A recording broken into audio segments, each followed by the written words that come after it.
Hi. ഇന്നലെ ഞായറാഴ്ചയേനുല്ലേ? എങ്ങനെയാണ് നിങ്ങളെ ഞായറാഴ്ച വിശേഷങ്ങള്? ഇന്ന് ഞായറാഴ്ചത്തെ ഒരു കുഞ്ഞു വിശേഷമായിട്ടാണ് ഞാൻ വന്നിട്ടുള്ളത് കേട്ടോ. ഇന്റെ മാത്രമല്ല ദാ സിനിമോനും എൻ്റെ കൂടെ സപ്പോർട്ടായിട്ട് കട്ടക്ക് കൂടെ ഉണ്ട് കേട്ടോ. ഞായറാഴ്ച ദിവസം എന്തെങ്കിലുമൊക്കെ സ്പെഷ്യൽ ഉണ്ടാക്കണ പതിവുണ്ടേ. അപ്പോൾ ഈ പ്രാവശ്യം ഉണ്ടാക്കിയിട്ടുണ്ടായിരുന്നത് തേങ്ങാച്ചോറും ബീഫ് കറിയാണേ. കുറച്ച് നൊക്ലാച്ചിയൊക്കെ മനസ്സിക്ക് വന്നോട്ടെ എന്ന് വിചാരിച്ചിട്ട് എല്ലാം ഇന്ന് അടുപ്പത്ത് തന്നെയാണ് കേട്ടോ ഉണ്ടാക്കുന്നത്.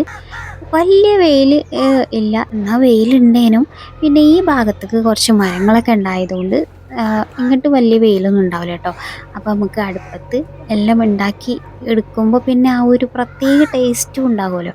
അപ്പം എന്നാൽ ആ പ്രത്യേക ടേസ്റ്റൊക്കെ ആവാഹിച്ച് ഉണ്ടാക്കിയെടുക്കാമെന്ന് വിചാരിച്ച് ഇവിടെ അടുപ്പ് കത്തിക്കുമ്പോഴുള്ള പ്രശ്നം ഇതാണ് കേട്ടോ. ഇങ്ങനെ എന്തെങ്കിലുമൊക്കെ ഉണ്ടാക്കുമ്പോൾ ഇതേപോലെ എല്ലാതും കൊണ്ടുവന്നിട്ട് ഇങ്ങനെ ഒരുക്കി വെക്കണം.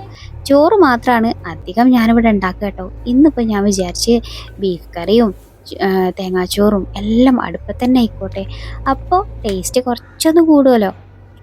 അപ്പോൾ ഓരോന്ന് വാട്ടിയും കുറുക്കിയും ഞാൻ നമ്മളെ ബീഫ് കറി ഏകദേശം സെറ്റാക്കി എടുത്തുക്കണം കേട്ടോ. അപ്പോൾ ബീഫിന് അത്യാവശ്യം നല്ല വേവുണ്ടല്ലോ. അപ്പോൾ സാവധാനം പോലെ അടുപ്പത്ത് കിടന്ന് വെന്ത് വരട്ടെ. ആ സമയം കൊണ്ട് ഞാൻ തേങ്ങാച്ചോറിനുള്ള ഉള്ളിയൊക്കെ ഒന്ന് നന്നാക്കി എടുക്കാമെന്ന് വിചാരിച്ചു. ഈ തേങ്ങാച്ചോറ് ഉണ്ടാക്കുന്ന കാര്യത്തിൽ ഈ ഉള്ളി തൊലിക്കൽ മാത്രമാണ് എനിക്ക് ഇഷ്ടമല്ലാത്ത പരിപാടി കേട്ടോ. പിന്നെ ഉള്ളി നന്നാക്കി എടുക്കുമ്പോൾ ഞാൻ നോക്കിയിട്ട് വലിയത് നോക്കിയിട്ട് എടുക്കും കേട്ടോ. എളുപ്പപ്പണിക്കും വേണ്ടിയിട്ടാണ് അത്. അങ്ങനെ നമ്മുടെ ബീഫ് കറിയൊക്കെ റെഡിയായി വന്നപ്പോൾ ഞാനിതാ തേങ്ങാച്ചോറിനുള്ള അരിയൊക്കെ കഴുകി വെള്ളമൊക്കെ ഒഴിച്ച് ഉപ്പൊക്കെ ഇട്ട് സെറ്റാക്കിയിരിക്കണം കേട്ടോ. പിന്നെ അതിക്ക് തേങ്ങയും ഉലുവയും നമ്മൾ അരിഞ്ഞു വെച്ച ഉള്ളിയൊക്കെ ചേർത്തിട്ട് നമ്മൾ അടുപ്പത്ത് തന്നെയാണ് തേങ്ങാച്ചോറും സെറ്റാക്കി എടുക്കുന്നത്. അങ്ങനെ നമ്മുടെ ബീഫ് കറി ഇവിടെ റെഡിയായി. അടുപ്പത്ത് കടന്ന് വെന്ത് വെന്ത് കുറുകി അടിപൊളി ബീഫ് കറി, അതേപോലെ തന്നെ തേങ്ങാച്ചോറും റെഡി ആക്കണം കേട്ടോ. എന്നാ പിന്നെ ഇനി വൈകിക്കണ്ട, നമുക്ക് വേഗം വിളമ്പിയിട്ട് തേങ്ങാച്ചോറ് അങ്ങോട്ട് പാസ്സാക്കിയാലോ.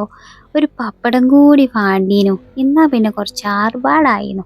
എന്നാ പിന്നെ ഒന്നും ആർഭാടം വേണ്ട, ഇങ്ങനെ മതിയെന്ന് വിചാരിച്ച്. അപ്പം എന്നാ ശരി, ബായ്.